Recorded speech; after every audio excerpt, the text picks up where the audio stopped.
Shalom wanita-wanitanya Allah yang berbahagia, penuh sukacita hari ini. Gimana kabarnya? Saya percaya kita semua dalam keadaan yang baik, dalam perlindungan Tuhan. Bersyukur kepada Tuhan buat hari ini kita masih mau mendengarkan firman Tuhan. Siapkan setiap hati kita pada hari ini untuk mendengarkan firman Tuhan. Sebelumnya mari kita satu dalam doa, kita berdoa bersama. Terima kasih ya Tuhan, kami bersyukur untuk hari ini. Kesempatan waktu Tuhan berikan bagi kami untuk kami mendengarkan firman-Mu. Berkatilah kami, urapi hamba-Mu ya Tuhan. Biar kami menikmati hadirat-Mu melalui kebenaran firman-Mu. Dalam nama Tuhan Yesus kami berdoa, kami mengucap syukur. Haleluya, amin. Pembacaan kita pada hari ini diambil dari surat 1 Yohanes pasal 2 ayat 15 sampai dengan yang ke-17. Firman Tuhan, janganlah kamu mengasihi dunia dan apa yang ada di dalamnya. Jikalau orang mengasihi dunia, maka kasih akan Bapa tidak ada di dalam orang itu. Sebab semua yang ada di dalam dunia, yaitu keinginan daging dan keinginan mata, serta keangkuhan hidup, bukanlah berasal dari Bapa, melainkan dari dunia. Dan dunia ini sedang lenyap dengan keinginannya. Tetapi orang yang melakukan kehendak Allah tetap hidup selama-lamanya. Kitab ini ditulis oleh Rasul Yohanes. Kenapa kitab ini harus ditulis? Kalau kita melihat latar belakang, ya, Yohanes menulis surat ini kepada jemaat. Satu jemaat Efesus, Smyrna, Pergamus, Tiatira, Sardis, Philadelphia, dan Laodikia. Karena ada satu persoalan yang paling menonjol dalam kekristenan waktu itu. Kehidupan kekristenan waktu itu dengan adanya ajaran palsu, guru-guru palsu. Ya. Sehingga surat ini ditulis untuk meyakinkan jemaat Tuhan, 7 jemaat itu. Ya. Dalam surat ini Yohanes menuliskan, mendefinisikan bahwa kehidupan kekristenan yaitu kehidupan di dalam Kristus yang tidak kompromi di antara terang dan gelap, di antara kebenaran dan kebohongan, tidak di antara terang, kebenaran dan dosa, kasih dan kebencian, mengasihi Allah dan mengasihi dunia.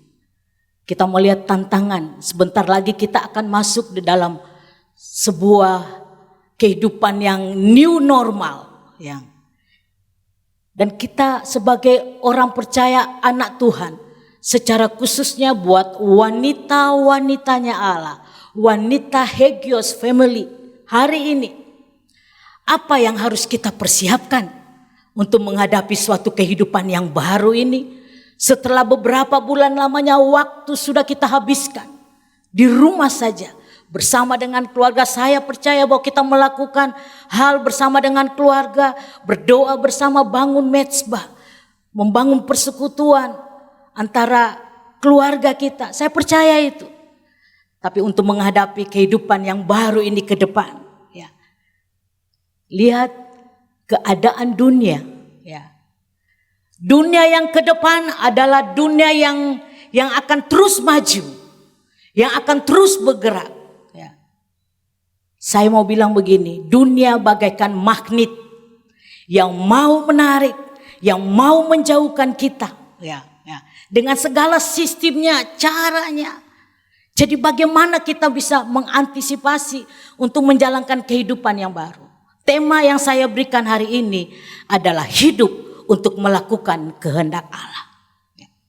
Tantangan kehidupan kekristenan adalah dunia dengan sistemnya yang pertama. Firman Tuhan katakan, janganlah kamu mengasihi dunia dan apa yang ada di dalamnya. Jikalau orang mengasihi dunia, maka kasih akan Bapa tidak ada dalam orang itu. Apa itu melakukan kehendak Allah? Yang pertama,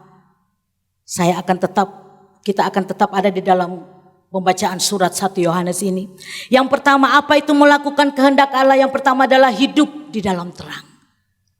Untuk menghadapi keadaan new normal ini bagi anak-anak Tuhan, bagi wanita-wanitanya Allah.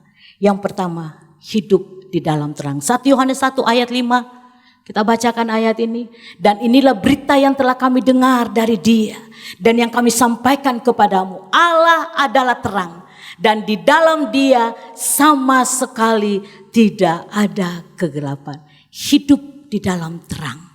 Yang kedua, hidup di dalam kebenaran. 1 Yohanes 2 ayat 3 sampai dengan yang ke-6.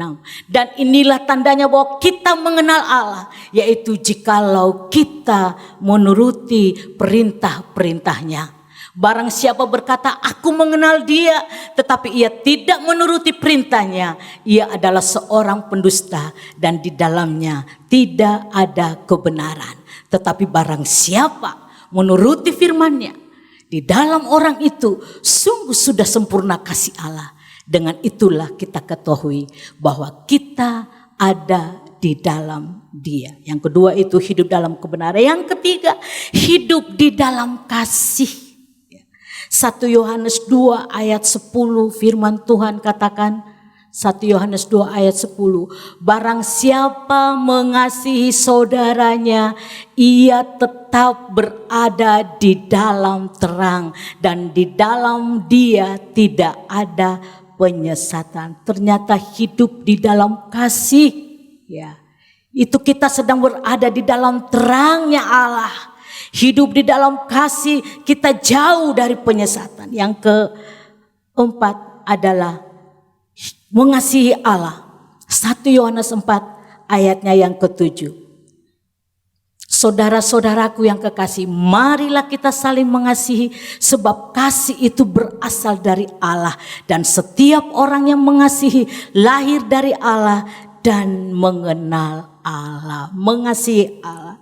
Dan yang kelima, melakukan kehendak Allah, yaitu hidup bersama di dalam persekutuan dengan Roh Kudus. 1 Yohanes 4 ayatnya yang keempat, firman Tuhan berkata, kamu berasal dari Allah anak-anakku, dan kamu telah mengadakan nabi-nabi palsu itu, sebab roh, yaitu Roh Kudus, Roh Allah yang ada di dalam kamu lebih besar daripada roh yang ada di dalam dunia ini. Inilah melakukan kehendak Allah. Kita hidup di dalam kasih, kita hidup di dalam kebenaran, kita hidup di dalam terang, kita mengasihi Tuhan, dan kita ada persekutuan dengan Roh Kudus. Biar pada kesempatan saat ini saya mengajak kita bersama, saya, ibu-ibu semua, wanita-wanitanya Allah, untuk kita mempersiapkan hidup kita menghadapi sebuah kehidupan yang baru, yaitu untuk membangun sebuah kehidupan yang baru, yaitu hidup melakukan kehendak Allah.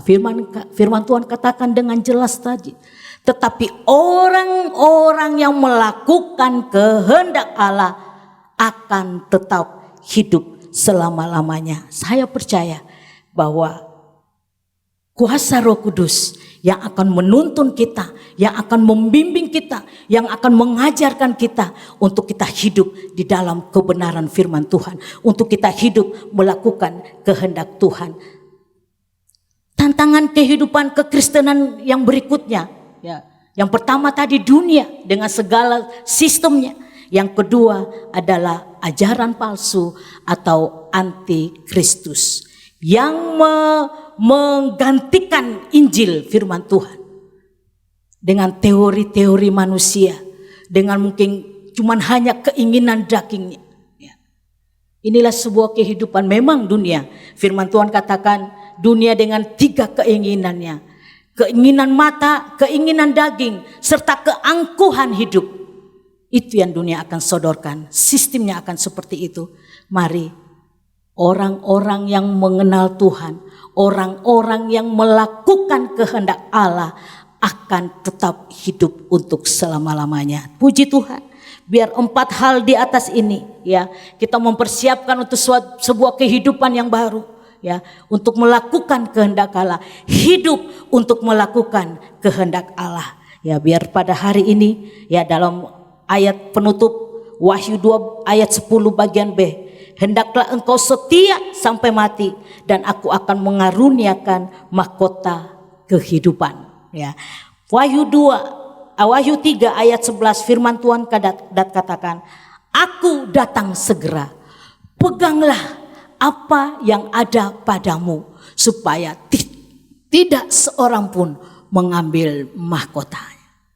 Kita melakukan kehendak Allah, setia sampai mati, sampai kita mendapatkan mahkota yang telah disediakan. Tuhan berkata, firman-Nya berkata, peganglah apa yang ada padamu. Jangan sampai ada orang satupun yang akan mengambil mahkotamu. Biar kita mempersiapkan diri kita ya untuk menghadapi keadaan new normal ini. Sebentar kita akan mungkin bisa bertemu lagi dalam ibadah, tetapi dengan sebuah sistem yang baru. Ya, mari kita siapkan hati kita, terutama untuk kita hidup bersama dengan Tuhan, bersama dengan Roh Kudus-Nya. Tuhan memberkati kita. Mari kita berdoa bersama-sama, datang kepada Tuhan. Tuhan, ini hidup kami. Kami bersyukur buat kebenaran firman Tuhan bagi kami hari ini. Hidup untuk melakukan kehendak-Mu.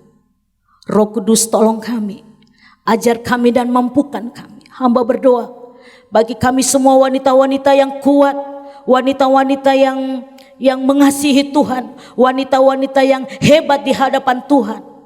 Baharui hati kami, baharui roh kami, siapkan hati kami, dan lanjutkanlah terus karya-Mu dalam hidup kami ya Tuhan. Hari ini juga kami mau berdoa untuk bangsa dan negara kami. Berkatilah semua elemen di bangsa ini, pemimpin-pemimpin di bangsa ini bersama-sama bersatu untuk melawan COVID-19. Menjelang persiapan new normal, biar ada kesejahteraan, ada pemulihan perekonomian di bangsa ini, ada kesembuhan bagi mereka yang sakit ya Tuhan. Terima kasih ya Tuhan. Kami datang kepadamu, kami bersyukur buat waktu kesempatan ini untuk mempersiapkan sebuah kehidupan yang baru. Hari-hari yang akan kami lewati, kami akan menjadi orang-orang yang melakukan kehendak-Mu ya Tuhan. Terima kasih ya Tuhan Yesus. Dalam nama Tuhan Yesus kami berdoa dan kami bersyukur, biar kasih-Mu, lawatan-Mu nyata bagi setiap wanita-wanita yang telah mendengarkan firman hari ini. Terima kasih ya Tuhan Yesus. Berkati rumah tangga keluarga kami, berkati usaha pekerjaan kami ya Tuhan. Dalam nama Tuhan Yesus kami berdoa dan kami mengucap syukur. Haleluya. Amin. Tuhan memberkati kita semua.